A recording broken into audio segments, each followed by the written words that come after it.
নমস্কার, আপনারা দেখছেন ইন্ডিয়া নিউজ টিভি। নিয়ে এসেছি আজকের বিশেষ খবর। চোখ রাখবো শিরোনামে। জিতেও বড় ধাক্কা কংগ্রেসে, উপমুখ্যমন্ত্রীর দাবি শুনলেন না হেমন্ত সোরেন। এদিকে কপাল খুলল বাংলার, তৈরি হচ্ছে দুটি ন্যাশনাল হাইওয়ে। বরাদ্দ অর্থের অঙ্ক দেখলে থ হয়ে যাবেন। লক্ষ্মীর ভান্ডারের সঙ্গে পাল্লা দিয়ে এবার মাসে 2000 টাকা করে দেবে কেন্দ্র। কিভাবে আবেদন করবেন জেনে নিন। বিশ্বের 10টি শক্তিশালী দেশের তালিকা প্রকাশ করলো পাকিস্তান এবং চীন কোথায়, জেনে নিন ভারতের অবস্থাও। মসজিদের পূর্বে কি মন্দির ছিল, সমীক্ষা করতে গিয়ে সংঘর্ষ, লাঠিচার্জ, কাঁদানে গ্যাস, পুলিশের দাবি। বিস্তারিত জানতে চোখ রাখুন ইন্ডিয়া নিউজ টিভিতে। বিস্তারিত জানতে চোখ রাখবো প্রথম খবরের দিকে। 24 বছরের রেকর্ড ভাঙলেন হেমন্ত সোরেন, ধরে রাখলেন মসনদ। গ্রেপ্তারি এবং জেল বন্দি থাকা কোনো কিছুই প্রভাব ফেলতে পারেনি তার সাফল্যের জনপ্রিয়তায়। ঝাড়খণ্ডে বিগত 24 বছরে এই প্রথম কোনো দল দ্বিতীয় দফায় সরকার ধরে রাখতে সফল হলো। ঝাড়খণ্ড বিধানসভা নির্বাচনে এই দুর্দান্ত সাফল্যই আত্মবিশ্বাস দ্বিগুণ করে দিল বিদায়ী মুখ্যমন্ত্রী হেমন্ত সোরেনের। ভোটে জিততেই শুরু হয়েছে আসন ভাগাভাগি নিয়ে আলোচনা। সূত্রে খবর, কংগ্রেস দাবি করেছে উপমুখ্যমন্ত্রীর পদে, তবে মুখের ওপরে সাফা না করেই দিয়েছেন হেমন্ত সোরেন। দ্বিতীয়বার ক্ষমতায় ফিরে মুখ্যমন্ত্রী পদে যে হেমন্ত সোরেনই বসবেন, এই নিয়ে সন্দেহের অবকাশ নেই। ঝাড়খণ্ড বিধানসভা নির্বাচনে জেএমএম এর জোট সঙ্গী হিসেবে কংগ্রেস ছিল। ভোটের নিরিখে জেএমএম এরই পাল্লা ভারী হলেও জোট সঙ্গী হিসেবে মন্ত্রিত্বের ভাগ চাইছে কংগ্রেস। তাও আবার এমনি কোনো পদ নয়, সোজা উপমুখ্যমন্ত্রী পদ চেয়ে বসেছে কংগ্রেস, এমনটাই সূত্রে খবর। অন্যদিকে জানা গিয়েছে হেমন্ত সোরেন কংগ্রেসের এই দাবি সাফ খারিজ করে দিয়েছেন। সূত্রের মারফত জানা গিয়েছে হেমন্ত সোরেন কংগ্রেসকে বলেছেন আগে জোটের যে ব্যবস্থা ছিল সেভাবেই চলতে, অযথা যেন নতুন করে দাবি না আনা হয়, নাহলে আগের মতো শক্তিশালী থাকবে জোট। জানা গিয়েছে শনিবার বিকালে দলীয় বৈঠকের পরে সুবোধকান্ত সাহের মাধ্যমে উপমুখ্যমন্ত্রী পদের জন্য দাবি জানিয়েছিল কংগ্রেস, যা খারিজ করে দিয়েছেন। এবার দেখার বিষয় যে দুইটি দলের মধ্যে কি সমঝোতা হয় এবং কংগ্রেসকে আদৌ মন্ত্রিত্ব দেন কিনা হেমন্ত সোরেন। প্রসঙ্গত, 81টি আসনের বিধানসভা নির্বাচনে এবার হেমন্ত সোরেনের জেএমএম 34টি আসনে জিতেছে। শরিক কংগ্রেস 16টি আসন এবং আরজেডি 4টি আসনে জিতেছে। সিপিএম পেয়েছে 2টি আসন। অন্যদিকে এনডিএ জোটকে 24টি আসনে সন্তুষ্ট থাকতে হয়েছে। এর মধ্যে বিজেপি পেয়েছে 21টি আসন। এজেএসইউ, এলজেপি ও জেডিইউ একটি করে আসনে জয়ী হয়েছে। ইতিমধ্যেই চলে যাব আমাদের দ্বিতীয় খবরের দিকে। বাংলার জন্য এবার বড় একটি প্রাপ্তি, 2টি নতুন জাতীয় সড়ক পেতে চলেছে পশ্চিমবঙ্গ। এই প্রকল্প বাস্তবায়িত হলে নিঃসন্দেহে জাতীয় সড়কের উন্নতি ঘটবে পরিবহন ব্যবস্থায়। কেন্দ্রীয় সরকার 2টি জাতীয় সড়ক তৈরির জন্য 2000 কোটি টাকারও বেশি খরচ করতে চলেছে বলেই জানা গিয়েছে। বাংলার মুকুটে নয়া পালক। সূত্রে খবর, অশোকা বিল্ডকন লিমিটেড বাংলায় 2টি জাতীয় সড়ক নির্মাণ করতে চলেছে। স্টক এক্সচেঞ্জের একটি ফাইল জমা করে সংস্থা জানিয়েছে পশ্চিমবঙ্গের জন্য এনএইচএআই প্রকল্পের একটি বরাত পেয়েছে তারা। খুব তাড়াতাড়ি সংস্থা পশ্চিমবঙ্গের এই সড়ক নির্মাণের কাজ শুরু করবে। National highway authority of India 2791 কোটি টাকা এই প্রকল্পের জন্য সর্বনিম্ন দরদাতা হিসেবে ঘোষণা করেছে অশোকা বিল্ডকন লিমিটেড নাম।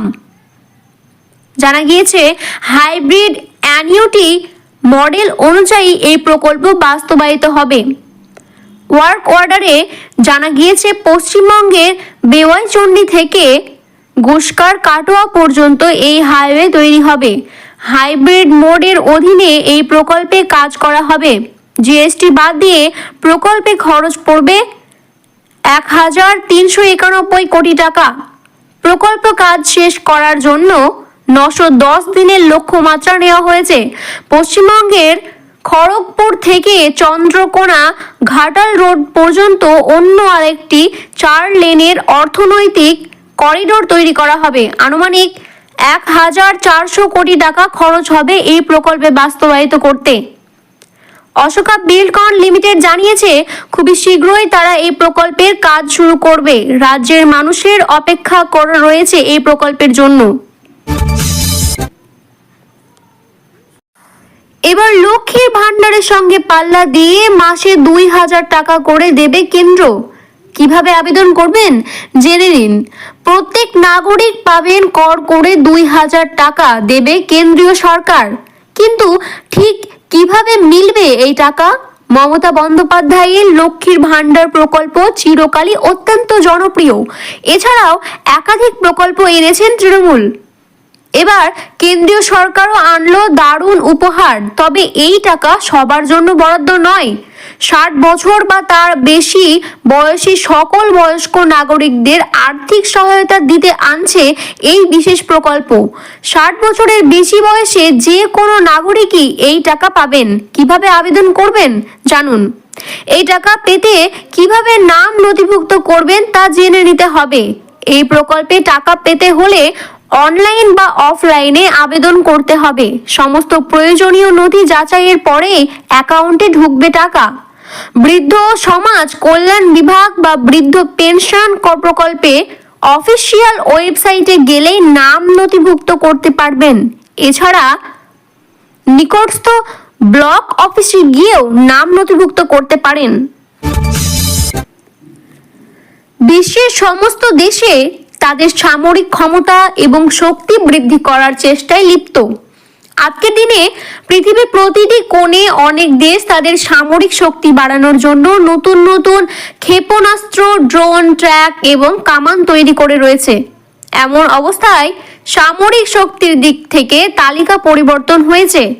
আসুন আপনাদের জানিয়ে দিই এই 10টি সবচেয়ে শক্তিশালী দেশের সম্পর্কে। আমেরিকা হলো বিশ্বের সবচেয়ে শক্তিশালী দেশ। বিশ্বের 10টি সবচেয়ে শক্তিশালী দেশের তালিকায় আমেরিকার প্রথম স্থানে রয়েছে। আমেরিকার সেনাবাহিনী পৃথিবীর বিভিন্ন অঞ্চলে বিস্তৃত এবং তা সামরিক ঘাঁটিগুলি বিশ্বের অনেক দেশেই অবস্থিত রয়েছে। আমেরিকার সামরিক খরচ প্রায় $876 মিলিয়ন, যা সর্বাধিক। এদিকে রাশিয়া হলো বিশ্বের দ্বিতীয় সবচেয়ে শক্তিশালী দেশ। আমেরিকার পরে রাশিয়ার সামরিক বাহিনী রয়েছে বিশ্বের দ্বিতীয় অবস্থানে। রাশিয়ার বার্ষিক সামরিক খরচ প্রায় $86.3 মিলিয়ন। বিশ্বের সবচেয়ে বেশি পরমাণু অস্ত্র রয়েছে রাশিয়ার কাছে। চীনের কাছে বিশ্বের তৃতীয় সবচেয়ে শক্তিশালী বাহিনী। রাশিয়ার পরে চীন বিশ্বের তৃতীয় সবচেয়ে শক্তিশালী সামরিক বাহিনী নিয়ে উঠে এসেছে। চীন সামরিক খরচ প্রায় $292 মিলিয়ন। চীনের কাছে 3,166টি বিমান রয়েছে এবং 4,950টি ট্র্যাক রয়েছে, যা তাদেরকে শক্তিশালী করে তোলে। ভারত হলো বিশ্বের চতুর্থ সবচেয়ে শক্তিশালী দেশ। বিশ্বের সবচেয়ে শক্তিশালী দেশগুলির মধ্যে ভারত চতুর্থ অবস্থান রয়েছে। ভারতের সামরিক খরচ প্রায় $81.3 মিলিয়ন। দেশটি স্বাধীনতার পর থেকে ভারত তার সামরিক শক্তিতে ব্যাপক উন্নতি সাধন করেছে। এছাড়াও গত 1 দশকে ভারতের সামরিক ক্ষমতায় উল্লেখযোগ্য বৃদ্ধিও ঘটেছে। পঞ্চম স্থানে দক্ষিণ কোরিয়া। বিশ্বের পঞ্চম স্থানে রয়েছে দক্ষিণ কোরিয়া। দক্ষিণ কোরিয়া তার সেনাবাহিনীতে প্রতি বছর $46.4 মিলিয়ন খরচ করে। এদিকে পঞ্চম স্থানে রয়েছে দক্ষিণ কোরিয়া। বিশ্বের পঞ্চম স্থানে রয়েছে দক্ষিণ কোরিয়া, যা $46.4 মিলিয়ন খরচ করে। যুক্তরাষ্ট্রে বিশ্বের 6ষ্ঠতম স্থানে রয়েছে যুক্তরাষ্ট্র। ব্রিটেনের বিশ্বের 6ষ্ঠতম সবচেয়ে শক্তিশালী দেশ হিসেবে তালিকাভুক্ত করেছে। যুক্তরাষ্ট্র প্রতি বছর তার সামরিক খাতে $68.5 মিলিয়ন ব্যয় করে। যুক্তরাষ্ট্রের কাছে প্রচুর পরিমাণের বিমান বাহিনী, যুদ্ধ জাহাজ এবং যুদ্ধের বিমান রয়েছে। জাপান বিশ্বের সপ্তম সবচেয়ে শক্তিশালী দেশ। জাপান এশিয়ার তৃতীয় এবং বিশ্বের সবচেয়ে শক্তিশালী দেশগুলির তালিকায় সপ্তমতম স্থান অধিকার করেছে। জাপান প্রতি বছর তার সামরিক খাতে $46 মিলিয়ন ব্যয় করে। গত কিছু বছরে জাপান তার সামরিক ক্ষমতা বৃদ্ধি করেছে। এদিকে রবিবার উত্তরপ্রদেশের সাম্ভালে একটি মসজিদের সমীক্ষাকে ঘিরে ভয়াবহ সংঘর্ষ ঘটনা ঘটে। স্থানীয় একটি মসজিদের বিরুদ্ধে অভিযোগ ওঠে যে সেখানে আগে একটি মন্দির ছিল। আদালতের নির্দেশে ওই সমীক্ষা শুরু হলেও স্থানীয় একাংশ এই পদক্ষেপে প্রতিবাদ জানিয়েছে। 64% মুসলিম ভোটার লক্ষাধিক ভোটে জয়ী বিজেপি সম্ভালের শাহী জামা মসজিদের কাছে আদালতের নির্দেশে সমীক্ষা চালাতে একটি সরকারি দল উপস্থিত হলে বিক্ষোভ শুরু হয়।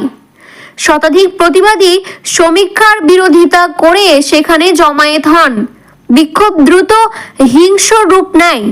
পাথর ছোড়া শুরু হলে সমীক্ষা দলের দিকে। পরিস্থিতি সামলাতে পুলিশ একটি বড় দল সেখানে উপস্থিত থাকলেও উত্তেজিত জনতাকে সামলানো কঠিন হয়ে পড়ে। পুলিশের পরিস্থিতি নিয়ন্ত্রণে আনতে প্রথমে আলোচনার চেষ্টা করলেও পাথর ছোড়ার কারণে সেই পরিস্থিতি আরও জটিল হয়ে যায়। পুলিশের তরফে জানানো হয়েছে যে জনতাকে ছত্রভঙ্গ করতে লাঠিচার্জ এবং কাঁদানে গ্যাসের শেলও ফাটাতে হয়েছে। জানা গিয়েছে স্থানীয় একটি ব্যক্তির আদালতে অভিযোগ দায়ের করেন যে শাহী জামা মসজিদ জায়গাটিতে আগে একটি মন্দির ছিল। এই অভিযোগের ভিত্তিতে আদালতে সমীক্ষার নির্দেশ দেয়।